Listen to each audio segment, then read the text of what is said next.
बघा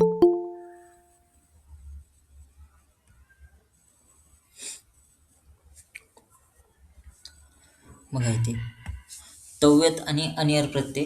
आता हे तव्यत अनियर सोबत सोबत घेतलेले आहेत, कारण की त्यांच्यापासून जे ते प्रत्यय ज्यावेळेस धातूला लागतात आणि जे पण रूप तयार होतात ते जवळपास सारख्या अर्थाचे असतात, म्हणून तव्यत अनियर आपण सोबत घेतोय.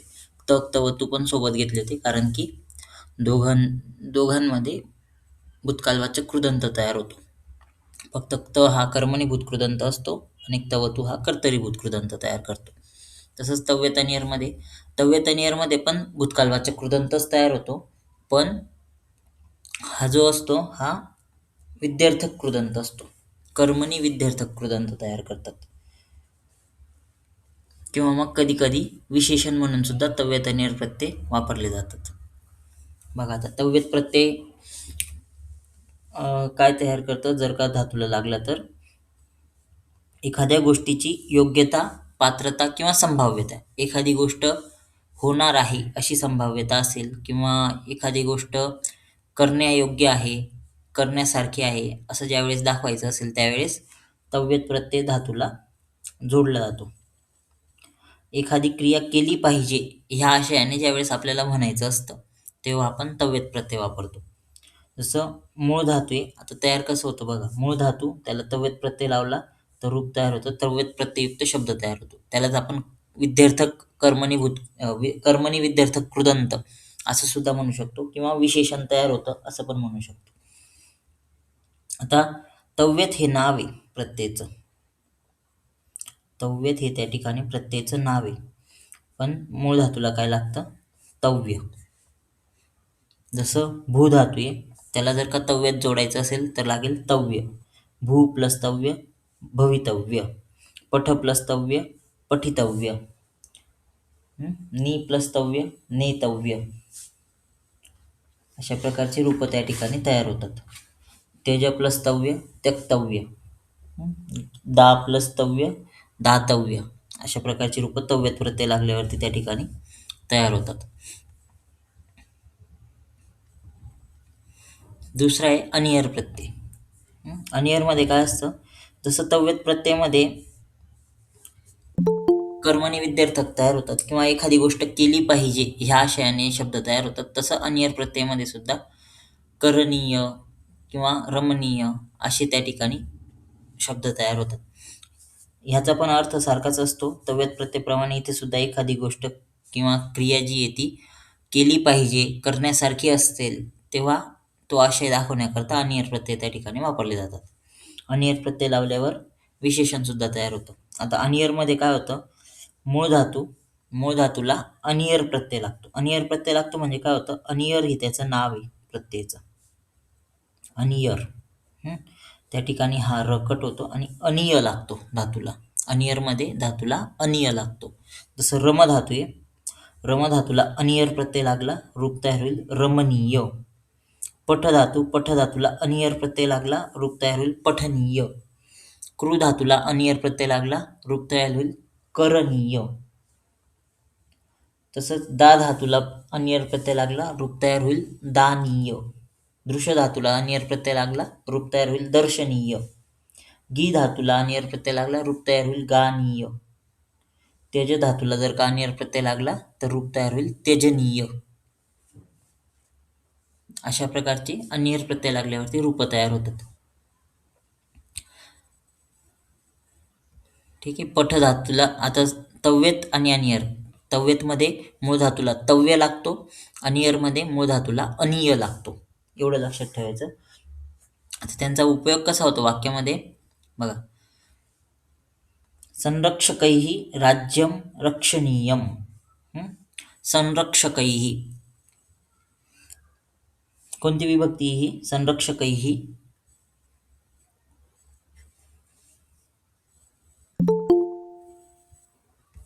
संरक्षकैः. द्वितीय. द्वितीय नाही येणार ना. द्वितीय काय होतं? संरक्षकान होईल द्वितीय. देवशब्दावर चालतो ना तो शब्द. रक्षक शब्द आहे संरक्षक. तृतीय आहे. बरोबर. तृतीया बहुवचन येते. संरक्षकैहि राज्यम रक्षणीयम. आता तो कर्ता आहे त्या ठिकाणी संरक्षक आणि तो तृतीयामध्ये आलेला आहे. तर कोणतं वाक्य असेल हे? प्रकार कोणता असेल वाक्याचा? कर्मणी. कर्मणी. बरोबर. आता कर्मणी असल्यावरती त्या ठिकाणी आता आपण हे जे तयार करतोय अनियर प्रत्यय लागल्यावरती जे रूप तयार होते किंवा तव्यत प्रत्यय लागल्यावर जे रूप तयार होते, तर ते आपण त्या ठिकाणी विध्यर्थक क्रियापदाच्या ऐवजी आपण त्या ठिकाणी वापरणार. विध्यर्थकच्या ऐवजी वापरणार. मग कसं? तर बघा आता ह्या ठिकाणी संरक्षक ही राज्यम रक्षणीयम याच्यामध्ये कर्मणी वाक्य कर्मणी असल्यावरती आपण कर्माप्रमाणे त्याचं रूप घेणार. जे पण आपल्याला त्या ठिकाणी क्रियापदाच्या जागी घ्यायचंय त्याचं रूप. आता कर्म काय ह्या ठिकाणी? राज्यम. राज्यम नपुसकलिंगी. मग नपुसकलिंगी असल्यावरती त्या ठिकाणी रक्ष प्लस अनियर याचा प्रत्यय सुद्धा आपल्याला नपुसकलिंगी घ्यावा लागेल. तर रक्ष प्लस अनियरचं रूप नपुसकलिंगामध्ये होतं रक्षणीयम, पुल्लिंगमध्ये होतं रक्षणीयः आणि स्त्रीलिंगमध्ये होतं रक्षणीया. आपल्याला नपुसकलिंगी रूप घ्यायचे म्हणून घेतलं त्या ठिकाणी रक्षणीयम. संरक्षकैहि राज्यम रक्षणीयम. संरक्षकांद्वारे राज्याचे रक्षण केले गेले पाहिजे किंवा संरक्षकांद्वारे राज्य हे रक्षणीय आहे. रक्षणीय म्हणजे रक्षण करण्याजोगे असं त्याचा अर्थ होतो. एतदृश्यः रमणीयः अस्ति. हे दृश्य रमणीय आहे. ह्या ठिकाणी जो रमणीय आलेला आहे तो विशेषण म्हणून आलेला आहे. त्या दृश्य शब्दाचं विशेषण म्हणून त्या ठिकाणी रमणीय शब्द वापरलेला आहे. ठीक आहे. तव्यत आणि अनियर हे दोन प्रत्यय कळाले. तव्यत आणि अनियर दोन प्रत्यय कळाले.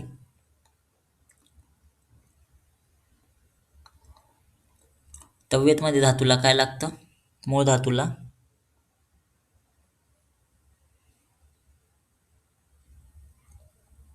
तव्यत प्रत्यय लागल्यावरती मूळ धातूला काय लागणार? कोणतं तव्यत नाव आहे त्याचं? प्रत्यय काय लागणार?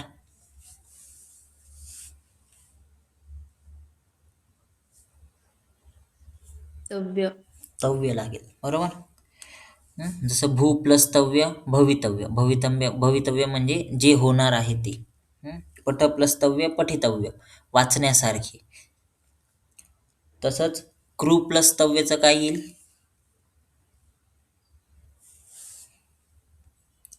कृ प्लस तव्य. कृतव्य. या ठिकाणी ना कृतव्य नाही, त्याची रूप थोडीशी वेगळी आहेत. कर्तव्य हा शब्द आहे त्या ठिकाणी. कर्तव्य करण्यासारखे, जे केलं पाहिजे ते कर्तव्य.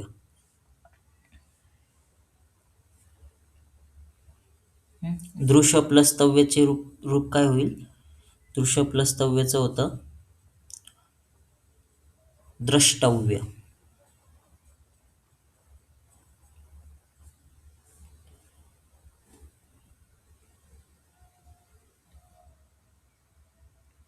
ठीक आहे. गम प्लस तव्यचं रूप काय होईल?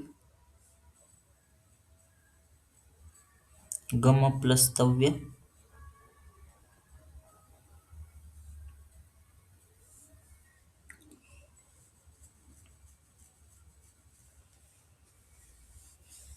गम प्लस तव्य काय होईल?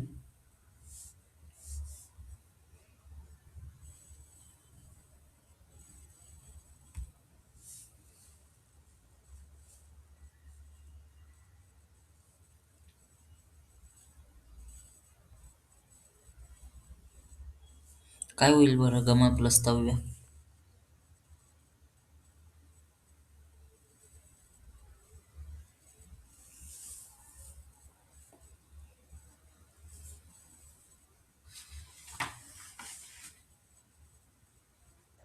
गणतव्य. बरोबर, गंतव्य.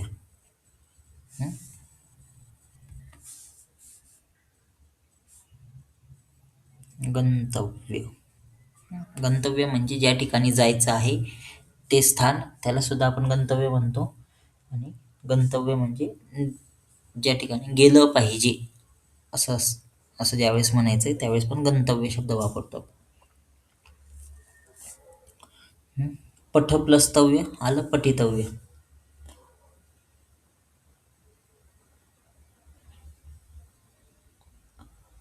तसंच दा प्लस तव्यचं काय येईल? दा प्लस तव्य.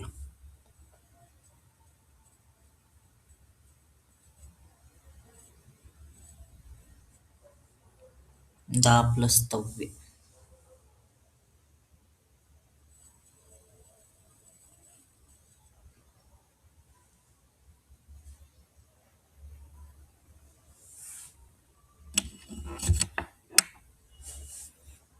काय होईल बरं दा प्लस तव्य?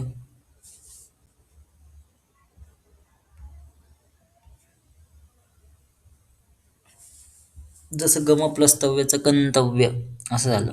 दा प्लस तव्यचं काय होईल? दातव्य. दांतव्य. दातव्य. दातव्य होईल दातव्य. ठीक आहे. आता कोणत्या याचं कसे रूप होतात हे कसं कळेल माहिती आहे का? तुम्ही चार्ट बनवायचा एका बाजूला धातू लिहायचे, एका बाजूला प्रत्यय लिहायचे आणि तसं चार्ट बनवून धातूच्या समोर प्रत्येक प्रत्ययाचं रूप लिहित जायचं. म्हणजे तुम्हाला ते प्रत्येक प्रत्ययाचं रूप माहिती पडत जाईल धातूचं कोणत्या प्रकारे. आणि ते सापडतील कुठं? तर संस्कृत नावाचं एक ॲप आहे. त्याच्यावरती जर का तुम्ही कोणताही धातू टाकला आणि प्रत्ययावरती क्लिक केलं तर सगळेच त्या धातूचे जेवढे पण प्रत्ययाचे रूप लागून तयार होतात ते सगळे येतात. तक, तवतू, तव्यत, अनियर, शत्रू, शानच सगळ्याची रूपं त्या ठिकाणी त्या धातूचे बघायला भेटतात. मग तसं चार्ट जर का बनवलेला राहिला तुमचा तर ते लास्ट रिव्हिजनला तुम्हाला कामात पडतं. ठीक आहे. कळालं हे? तव्यत प्रत्ययामध्ये काय लागतं धातूला? मूळ धातूला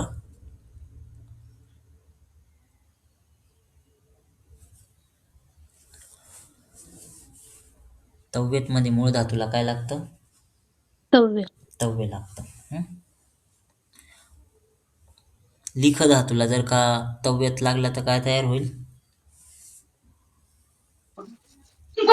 लिखितव्य. लिखितव्य. लिखचे जेव्हा पण आपण रूप तयार करतो ना तर लिख असं जास्त नाही राहत, लिखचं लेख असं होऊन जातं. म्हणून लिखचं ज्यावेळेस आपण तवतू प्रत्ययाचं पण रूप तयार करतो तर त्या ठिकाणी लिखितः, लिखितवान असं होईल. इकडच्या बाजूला ज्यावेळेस आपण येतो तव्यत आणि अनियरमध्ये त्यावेळेस लेखितव्य, लेखनीय असे त्या ठिकाणी रूप तयार होतात लिख धातूचे. लेख्य, लेखितव्य, लेखनीय असे त्या ठिकाणी रूप तयार होतात. ठीक आहे. आता हे ज्यावेळेस तयार होत आहेत हे सगळे कर्मणी विद्यार्थक कृदंत तयार होत आहेत. तर आपण ज्यावेळेस वाक्यात उपयोग करणार तर त्यावेळेस त्याची रूप कशाच्या अनुसार घेणार? कर्माच्या अनुसार घेणार का कर्त्याच्या अनुसार? कर्माच्या अनुसार. कर्माच्या अनुसार. कर्माच्या अनुसार रूप घ्यायचेत म्हणजे आपल्याला लिंग आणि वचन कर्माच्या अनुसार घ्यायचंय. कारण हे विशेषण तयार होतात एक प्रकारचे. तसंच दुसरं अनियर प्रत्यय. अनियर प्रत्ययमध्ये काय असतं? मूळ धातूला काय लागतो? अनियर हे त्याचं नाव आहे.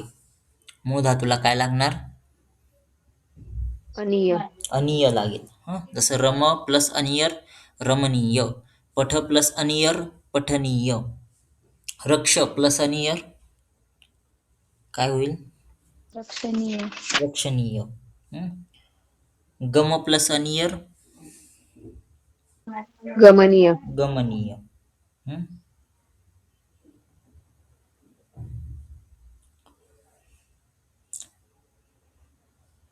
क्रू प्लस अनियर कृणीय. नाही करणीय होतं त्याचा. क्रू प्लस अनियर करणीय. दा प्लस अनियर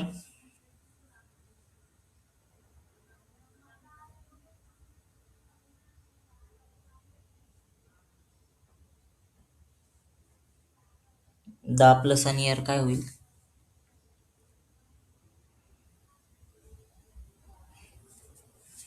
दानीय. दानीय.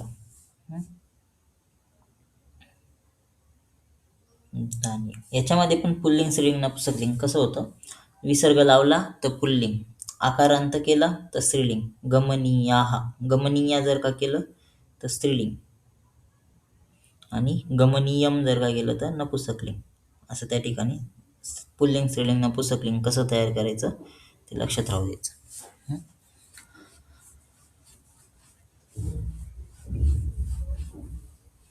ठीक आहे, हे कळालं. अनियर प्रत्यय कळाला. तव्यत आणि अनियर हे दोन प्रत्यय कळाले.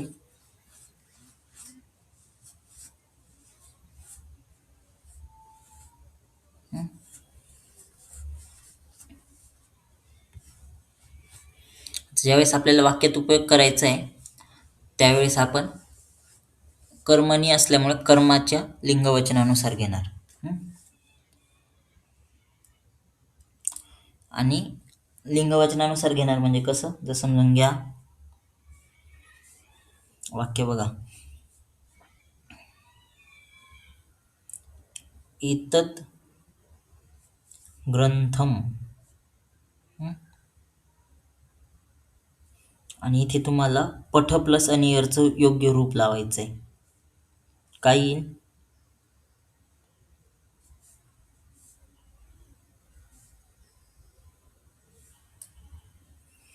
पठ प्लस अनियर, त्याचं योग्य ते रूप लिहायचं इथे. एतत् ग्रंथम, काय रूप येईल तिथे, पठनीय. पठनीय. पठनीय. पण कोणतं, पुल्लिंग स्त्रीलिंग नपुंसकलिंग, कोणतं रूप येणार त्या ठिकाणी, ग्रंथ, ग्रंथः. ते ग्रंथम नाही येणार, एतत् ग्रंथः.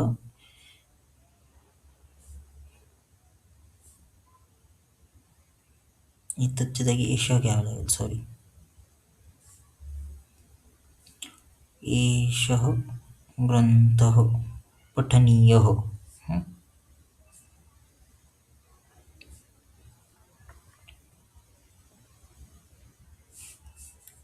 ग्रंथ शब्द कोणत्या लिंगामध्ये आला, पुल्लिंगामध्ये आला. पुल्लिंगमध्ये आला, म्हणून पठ प्लस आणि याचं पुल्लिंग रूप घेतलं. तेच जर का आणखीन केलं असतं तर एषा कविता, पठ प्लस आणि याचं काय रूप येईल,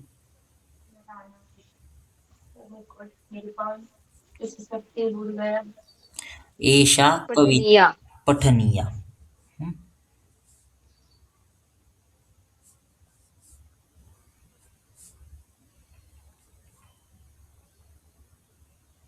आणि एतत् काव्यम किंवा पुस्तकम, पठ प्लस आणि याचं कोणतं रूप येईल तिथे, पठनीयम. पठनीय. पठनीय.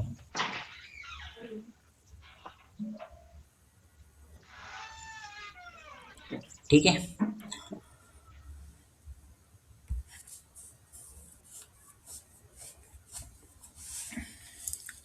कळालं हे. रूप कशाच्या अनुसार घ्यायचे आणि पुल्लिंग स्त्रीलिंग नपुंसकलिंगची रूप कशी लिहायची ते कळालं. तव्यत प्लस अनियर. ठीक आहे. तव्यत प्लस अनियर पासून कर्मणी विद्यार्थक कृदंत तयार होतात, एवढं एक लक्षात ठेवायचं.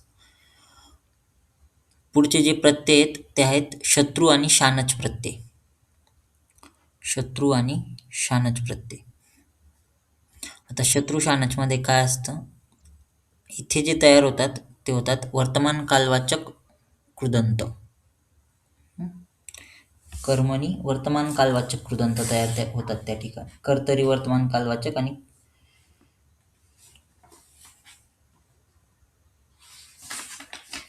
या ठिकाणी जे तयार होतात शत्रुशानच लागल्यावरती कर्तरी वर्तमान कालवाचक कृदंत तयार होतात त्या ठिकाणी. बघा कसं असतं शत्रुशानच मध्ये, शत्रू आणि शानच प्रत्यय मूळ धातूंना जर का जोडले तर जी विशेषणं तयार होतात त्यांना आपण म्हणतो वर्तमान कालवाचक कृदंत. आता ते काय काम करतात किंवा का बरं वापरले जातात, तर ज्यावेळेस कर्ता एकाच वेळेस दोन क्रिया करतोय तेव्हा जी गौण क्रिया आहे किंवा ज्या क्रियेला सेकंडरी मानलं जाणार आहे ती क्रिया आपण ह्या कृदंताने दाखवतो. आता शत्रू कधी वापरायचा आणि शानच कधी वापरायचा त्याचे काही नियम आहेत. बघा 1 ते 10 गणातील जर का परस्मैपदी धातू असतील तर आता ते शत्रू प्रत्यय लावून रूप कसं तयार करायचं, तर 1 ते 10 गणातील परस्मैपदी धातू जे असतात त्यांच्या वर्तमान काळातील जे रूप असतं त्याचा शेवटचा अंती प्रत्यय जर का काढून टाकला आणि त्या ठिकाणी जर का अत प्रत्यय जोडला तर शत्रू प्रत्यययुक्त शब्द तयार होतो. जसं गमधातू आहे समजा. गमधातू, गमचं वर्तमान कालवाचक प्रथम पुरुष बहुवचन रूप काय होतं? गम. वर्तमान काल गमंती. गमला गच्छ आदेश आहे. गमंती नाही होत. गमचे रूप कसे होतात? गच्छति. गच्छती, गच्छतः, गच्छन्ति. बहुवचनी रूप गच्छन्ति होईल. आता हे जे बहुवचनी रूप आहे गच्छन्ति याच्यामधला अंती प्रत्यय काढून टाकला तर गच्छ शब्द राहतो आपल्याकडे फक्त. हा जर का काढून टाकला तर आपल्याकडे शब्द राहतो गच्छ. आता त्या गच्छ शब्दाला जर का आपण अत प्रत्यय जोडला तर आपल्याकडे शत्रू प्रत्ययुक्त शब्द तयार होईल गच्छत. गच्छत, याला गच्छला अत जर का जोडला आपण तर शब्द राहील आपल्याकडे गच्छत. आता हा जो गच्छत आहे हा शत्रू प्रत्ययुक्त शब्द आहे. गच्छत हे स्त्रीलिंगी रूप आहे. पुल्लिंगमध्ये भगवतप्रमाणे रूप होतात आणि स्त्रीलिंगमध्ये नदीप्रमाणे रूप होतात. कसे बघा आता, हे लक्षात ठेवा. मूळ धातूला जर का शत्रू प्रत्यय जोडला तर शत्रू प्रत्ययुक्त शब्द तयार होतात. शत्रू प्रत्यय जोडायचं म्हणजे काय जोडायचं असतं? अत जोडायचा असतो. शत्रू हे नाव आहे प्रत्ययचं, पण जोडताना अत हा प्रत्यय मूळ धातूला जोडतो. जसं गम धातू आहे, गमला गच्छ आदेश होतो. गमला गच्छ आदेश झाल्यावरती शत्रू प्रत्यय लागेल अत, रूप तयार होईल गच्छत. गच्छते नपुसक लिंगी राहील. पुल्लिंगमध्ये रूप तयार होईल गच्छन, स्त्रीलिंगमध्ये रूप तयार होईल गच्छन्ति. किंवा मग आणखीन जर का सोपं लक्षात ठेवायचं असेल तर पुल्लिंगची रूपं तयार करताना अन जोडायचं आहे आणि स्त्रीलिंगची रूपं तयार करताना अंती जोडायचं आहे. फक्त तो अंती दुसरा राहील, दुसरी वेलांटीवाला राहील. ठीक आहे.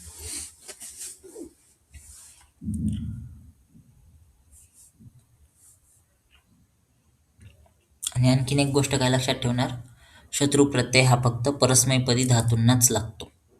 आत्मनेपदी धातूंना शत्रू नाही लागत, शत्रू प्रत्यय नाही लागत. ठीक आहे. बघा आता पठ धातू आहे समजा, पठ धातूला शत्रू प्रत्यय जोडला, पठ प्लस शत्रू, तर कशी रूप तयार होतील?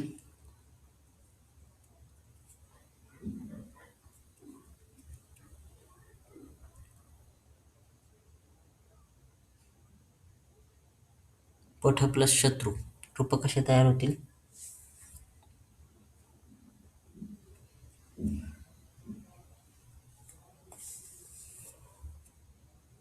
पठन, पठन्ति, पठत.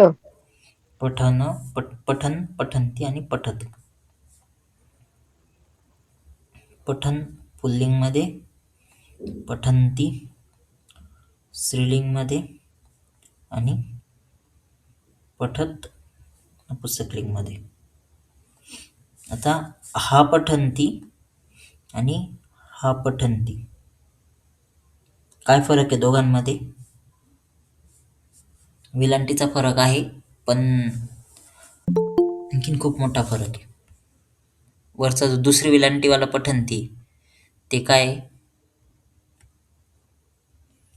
आणि पहिली विलांटीवाला पठन्ति काय? हे रूप कशाचं आहे? पहिली विलांटी ज्याच्यामध्ये आहे ते पठन्ति रूप कशाचं आहे? प्रथम पुरुष बहुवचनाचं पुल्लिंग. पुल्लिंग नाही राहणार. प्रथम पुरुष बहुवचन म्हटल्यावरती त्या ठिकाणी आपण लकाराचे प्रत्यय वापरतोय.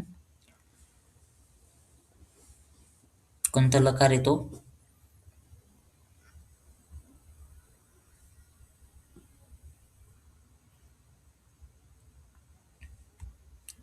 हे रूप कोणत्या लकारामध्ये येतं? लट लकारामध्ये येतं. लट लकारामध्ये येतं. आणि हे पठंतीचं रूप कशाचं आहे? शत्रू प्रत्ययुक्त स्त्रीलिंगीचं रूप. कर्तरी वर्तमान काल कर्तरी वर्तमान कालवाचक वाचक कृदंत स्त्रीलिंगी रूप. कृदंत स्त्रीलिंगी. ठीक आहे, एवढं लक्षात ठेवायचं. जर का उच्चार सारखा आहे पण वेलांटी वेगवेगळी, आणि वेलांटी जर का दुसरी वेलांटी राहिली तर ते शत्रू प्रत्ययवालं रूप आहे. पहिली वेलांटी राहिली तर ते वर्तमान काळाचं प्रथम पुरुष बहुवचनचं रूप आहे.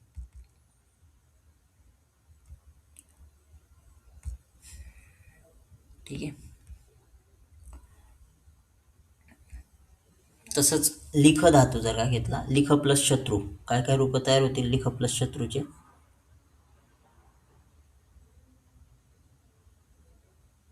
लिखन, लिखंती, लिखत. लिखन, लिखंते आणि लिखत.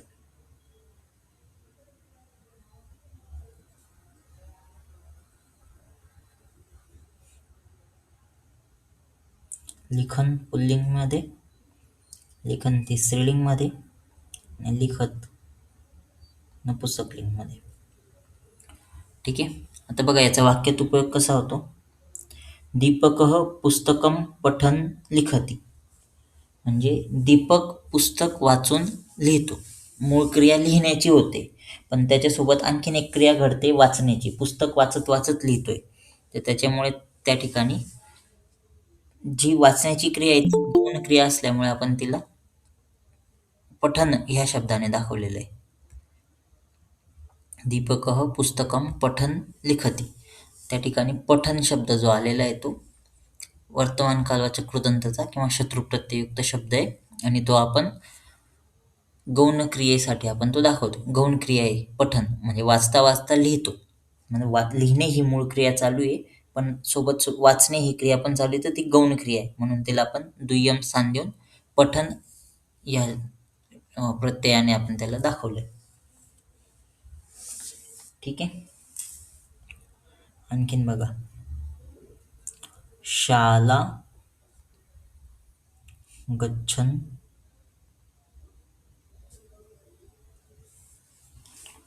छात्रः पठति.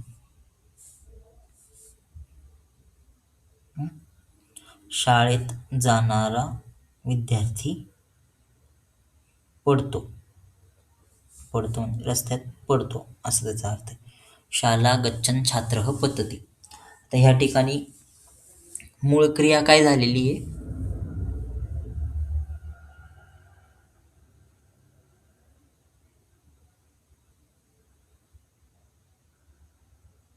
पतति. पतति ही मूळ क्रिया आहे, आणि गौण क्रिया कोणती आहे? शाळेत जाण्याची क्रिया ही गौण आहे. त्या ठिकाणी कोणतं शब्द आलेला आहे तिथे? शत्रू प्रत्ययुक्त शब्द कोणता आहे त्या वाक्यात? गच्छन. गच्छन्. छात्रः गच्छन् पुल्लिंगी, छात्रः पुल्लिंगी. छात्रः साठी त्याला वापरलेलं आहे, गच्छन् आलेलं आहे. ठीक आहे. शत्रू प्रत्ययुक्त शब्द, शत्रू ज्यावेळेस शत्रू प्रत्यय लागतो त्यावेळेस शत्रू हे त्याचं नाव आहे. मूळ धातूला प्रत्यय काय लागणार?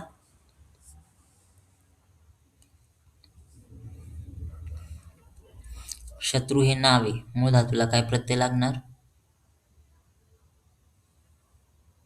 अत. अत लागणार. म्हणजेच पुल्लिंगमध्ये आपण काय करणार त्याचं? पुल्लिंगमध्ये प्रत्यय जोडताना न.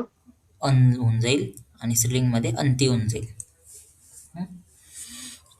ठीक. आणखीन दुसरं काय? शत्रू प्रत्यय फक्त कोणत्या धातूंना लागतो?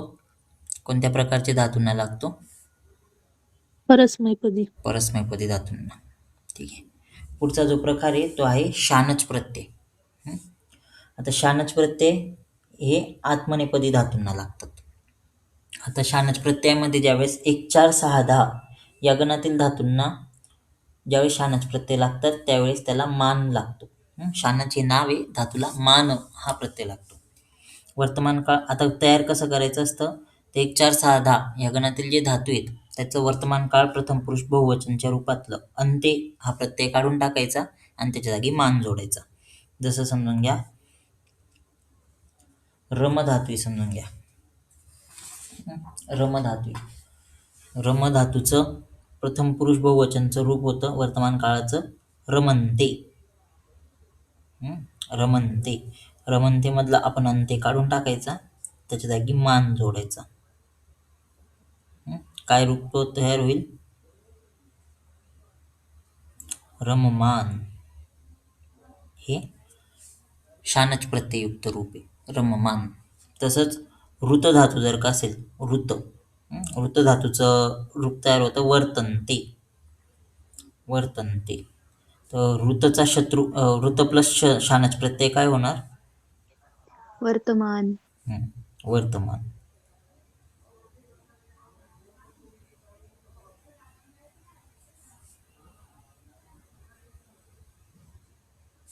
ठीक आहे.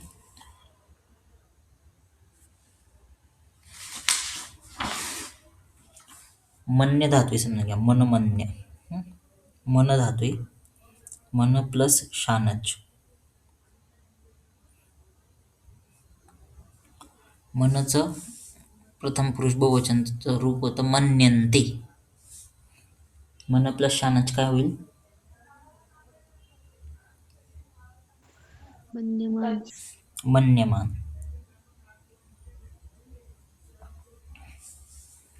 मन्यमान. तसंच मंत्र प्लस शानच. मंत्र प्लस शानच.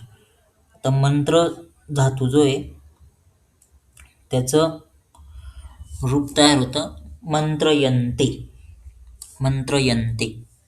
तर मंत्र प्लस शानच काय होणार? मंत्रमान. मंत्रयमान.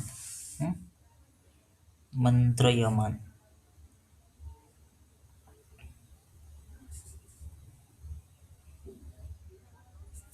ठीक आहे.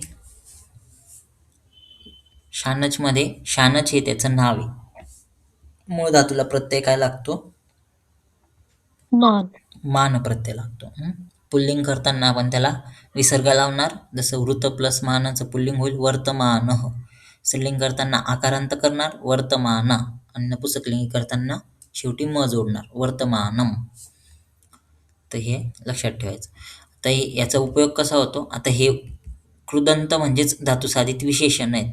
मग जसं हे कर्तरी वर्तमान कालवाचक कृदंत आहे, म्हणून कर्त्याच्या लिंगवचनानुसार त्याचा उपयोग करायचा.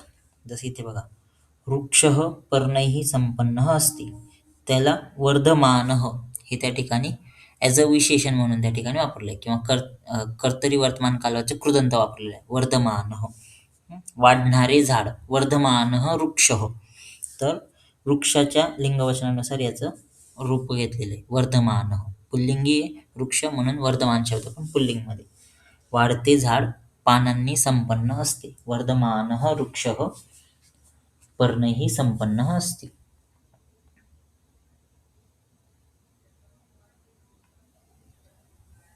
ठीक आहे. कळालं हे शानच प्रत्यय. शत्रू आणि शानच हे दोन प्रत्यय कळाले.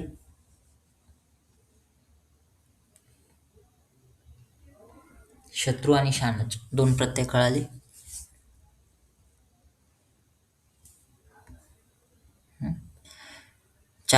एकूण चार प्रत्यय बघितले आपण आता. तव्यत, अनियर, शत्रू आणि शानच. तव्यत हे नाव आहे. मूळ धातूला प्रत्यय काय लागतो? तव्य. तव्य प्रत्यय लागतो. अनियर मध्ये मूळ धातूला काय लागतं? अनिय लागतं. शत्रूमध्ये मूळ धातूला काय लागतं? अत लागतं. पुल्लिंग मध्ये काय करणार आपण त्याचं? पुल्लिंग रूप बनवायचं अन लावायचा. स्त्रीलिंग रूप बनवायचं असेल तर अंती. दुसरी वेलांटी वाला अंती. आणि शत्रू प्रत्यय कोणत्या धातूंना लागणार? कर्तरी वर्तमान काळ. कर्तरी वर्तमान कालवाचक कृदंतला. कर्तरी वर्तमान कालवाचक कृदंतला परस्मैपदी धातूंना लागणार. सॉरी, कर्तरी वर्तमान कालवाचक कृदंत तयार होतो त्याच्यापासून, पण कोणत्या प्रकारच्या धातूंना लागतं तर परस्मैपदी धातूंना लागतं शत्रू प्रत्यय. शानच प्रत्यय, शानच हे त्याचं नाव आहे. प्रत्यय काय लागतो धातूंना? मान. मान प्रत्यय लागतो. आणि कोणत्या प्रकारच्या धातूंना लागतो? आत्मनेपद. आत्मनेपदी धातूंना. ठीक आहे. मान हा जो प्रत्यय लागतो शानच मध्ये तो फक्त 1, 4, 6, 10 ह्या 4 गणांच्याच धातूंसाठी आहे. त्याच्यानंतर त्याच्या व्यतिरिक्त कोणते धातू आलेले असतील त्याला आन प्रत्यय लागत असतो. पण आपल्याला मोस्टली 1, 4, 6, 10 गणाचेच धातूंचे जास्तीत जास्त रूप बघायला भेटतं. म्हणून आपण एवढंच लक्षात ठेवणार, शानच प्रत्यय ज्यावेळेस लागतो त्यावेळेस शानच हे नाव आहे, धातूंना मान प्रत्यय लागतो. ठीक आहे. इथपर्यंत कळालं प्रत्यय प्रकरण.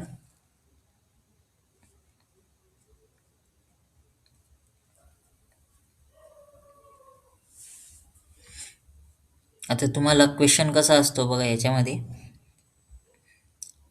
एक SAQ मध्ये तुम्हाला वाक्य बनवायचे असतात, ज्याच्यामध्ये तुम्हाला धातू दिलेला असतो, त्याच्यासोबत प्रत्यय दिलेलं असतं, कोणता प्रत्यय जोडायचा आहे ते, आणि ते जे रूप तयार होणार आहे प्रत्यययुक्त रूप, त्याचा तुम्हाला वाक्यात उपयोग करायचा असतो. अशा प्रकारचा क्वेश्चन तुम्हाला येतो.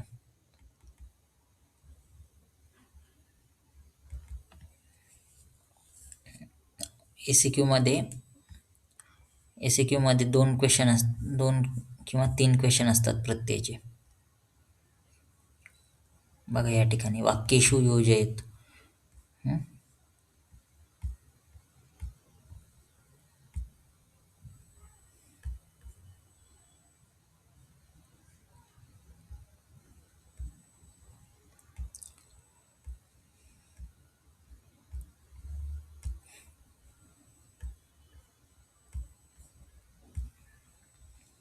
बघा हा जो पेपर आहे याच्यामध्ये 6वा जो क्वेश्चन आहे वाक्येषु योजयेत, याच्यामध्ये 3 प्रश्न हे विशेषण विशेष्याचे असतात आणि 2 SAQ हे प्रत्ययाचे असतात. तर तुम्हाला त्या ठिकाणी तो प्रत्यययुक्त रूप लिहायचं आहे त्याचं आणि त्याचा वाक्यात उपयोग करायचा आहे. इथे दृश्य प्लस त्वा दिले, दृश्य धातू आहे, त्याला त्वा प्रत्यय जोडल्यावर काय रूप तयार होतं ते लिहायचं आहे आणि त्याचा वाक्यात उपयोग करायचा आहे. तसेच ते पठ प्लस तुमुने, पठ धातू त्याला तुमून प्रत्यय लागल्यावर काय तयार होतं ते लिहायचं, त्याचा वाक्यात उपयोग करायचा. असं SAQ मध्ये येतं. SAQ मध्ये 2 प्रश्न आहेत. LAQ मध्ये आता इथे LAQ मध्ये जरी म्हटलं तरी पण ते 5च मार्काला आहे. LAQ मध्ये पण इथे बघा जो शेवटचा LAQ आहे त्याच्यात हे 5 मार्कासाठी प्रत्यय येतात आणि 5 मार्कासाठी वाच्य परिवर्तन येतं. हे जे 5 मार्काचे प्रत्यय आहेत याच्यामध्ये तुम्हाला धातू दिलेला राहील, सोबत कोणता प्रत्यय जोडून रूप तयार करायचे ते सांगितलेलं राहील आणि त्याचं तुम्हाला नुसतं प्रत्यययुक्त शब्द लिहायचा आहे. इथे काही वाक्यात उपयोग वगैरे नाही करायचा आहे, नुसतं प्रत्यययुक्त रूप लिहायचं आहे त्याचा. जसं आता इथे बघा विद प्लस शानच ते विचारलेलं आहे. विद प्लस शानच विद्यमान. विद्यमान. तसं नृत प्लस शत्रू.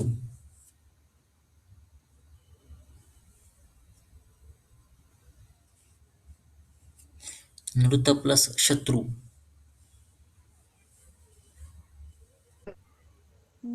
नृत्य.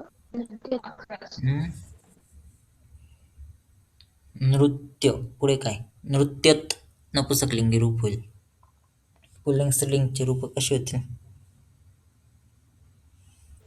नृत्यतः. नृत्यन अन लागतो ना, नृत्यंती. आणि नृत्यंती स्त्रीलिंग मध्ये होईल. ठीक आहे. वरती बघा दुसरं श्रू प्लस अनियर. श्रवणीय. अशी रूप त्या ठिकाणी तयार करायची. LAQ मध्ये हा जो सब क्वेश्चन आहे इथे फक्त तुम्हाला रूप तयार करायचे असतात. वरती SAQ मध्ये जे 2 प्रश्न येतात त्याच्यामध्ये तुम्हाला रूप पण तयार करायचे असतात आणि वाक्यात उपयोग पण करायचा असतो. ठीक आहे. तर उद्या आपण पुढचे जे प्रत्यय आहेत ते बघू. तुम्ही एक चार्ट तयार करा. एका बाजूला धातू लिहायचे आणि वरती प्रत्यय लिहायचे. मी तुम्हाला चार्ट कसा असतो ते पण पाठवेल. तसं तुम्ही तुमचं स्वतःचा चार्ट जर तयार केलेला राहिला तर कोणत्या धातूचे कसे प्रत्यय असतात ते तुम्हाला शेवटच्या रिव्हिजनला कामात येईल. ठीक आहे. फर्स्ट कॉलममध्ये सगळे धातू लिहायचे आणि नंतर सेकंड कॉलममध्ये त प्रत्यय, थर्ड कॉलममध्ये त्याचं तवतू प्रत्ययचं रूप, नंतर पुढे तव्यत प्रत्यय, अनियर प्रत्यय, शत्रू प्रत्यय, शानच प्रत्यय असं लिहित जायचं. म्हणजे मग तुम्हाला तो चार्ट जो तयार होतो तो लास्ट रिव्हिजनला कामात येतो. ठीक आहे.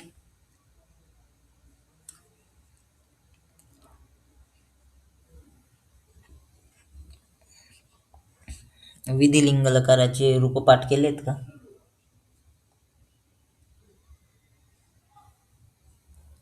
प्रत्यय पाठ करायला लावले ते.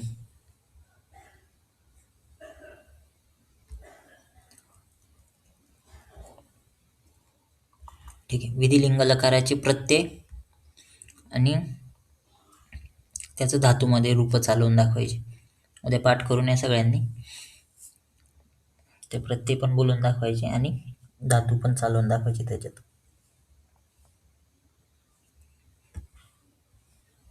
ठीक आहे.